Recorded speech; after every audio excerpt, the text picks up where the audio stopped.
We've got Opposition Leader Sussan Lee speaking now. Acting in the national interest to hold this awful Albanese Labor government to account. And it is a government that is failing Australians every single day. Mortgage holders are facing increased interest rates. Every single Australian is suffering from a cost of living crisis.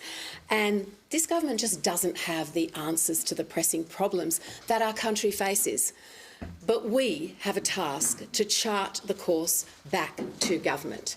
The Coalition is the most enduring and successful partnership in Australia's political history, and we have a record of delivering strong and stable government. So our plan is to fix the budget, to address the cost of living crisis, to bring down personal income tax rates, to deliver red tape and cost relief to our struggling small businesses, to prosecute the really important affordable energy plan that we both worked on last year, and to do what Anthony Albanese has failed to do, back in Australians who work hard, who have enterprise, aspiration and hope and are being let down.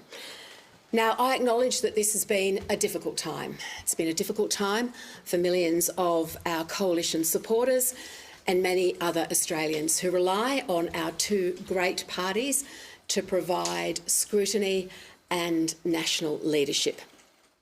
But the Coalition is back together and looking to the future, not the past. We're squarely focused on representing the Australian people and fighting for their needs, their aspirations and their hopes. They deserve no less, they expect no less, and they will receive no less.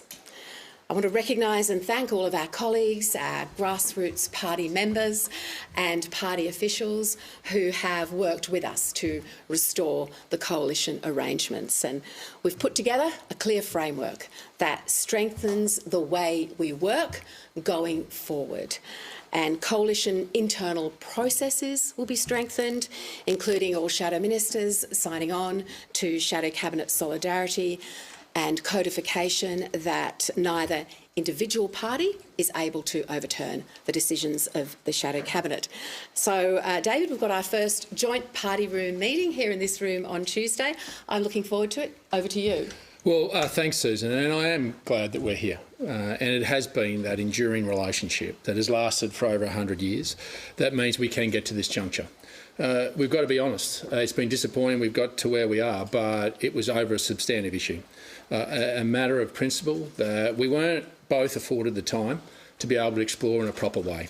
That the Albanese government tried to rush through laws so substantive around freedom of speech when the intent of both parties was to do the right thing, not just by the Jewish community, but by the Australian people, to make sure there wasn't an overreach, and we didn't have the time nor the processes afforded to both parties to achieve that. And that's the substantive issue that we're here. And that's what the Australian people need to understand. This wasn't about personalities. This was about principles that we tried to get to a position on in a short period of time that we weren't afforded a proper process.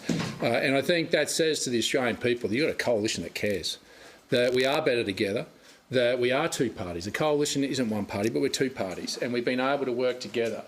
But when it matters, we've got to be able to say to the Australian people what we stand for, but we've got to make sure we can say to the Australian people we've got a way forward. And that's the maturity and leadership that I thank Sussan for, that we've been able to say. We've got to find a better way forward. We put in these processes that everyone is heard, that we get that opportunity, because when we are together, we get a better outcome, that we don't have those unintended consequences that Anthony Albanese will leave in overreach of freedom of speech, but we protect those Jewish communities that needs to be protected. That's the maturity and strength that our two parties have been able to show. It's not the way we wanted to do it, but I think it shows the fact that we can say to one another, we'll work through it, and we collectively work through it to make sure we got to this juncture. And say to the Australian people, we've put in processes now to ensure that both parties know exactly that one can't override the other, but in essence, that there is one body that will determine that, and that's this room. That the collective wisdom of the National Party and the Liberal Party will come together. That gives better outcomes for the Australian people. And the level of maturity we've been able to show to get to this level is important, because I think we future-proof the coalition into ensuring that we get the best outcomes. So the National Party believes that we are better together. Australia will be better with us being together. And that's why we've been able to continue to work constructively with the right intentions, with the respect that we deserve to one another to get to where we need to be. And that's now saying to the Australian people that the coalition will give you a cogent voice against a government that is failing you economically, socially, and in national security. So, Sussan, thank you to you and your team, and to my team, to my party room. I'm proud of the party room. Make no mistake, our culture is there's no unilateral decision. This was a big decision for our party room. I don't get to make these sort of scale of decisions myself. We do that as a team.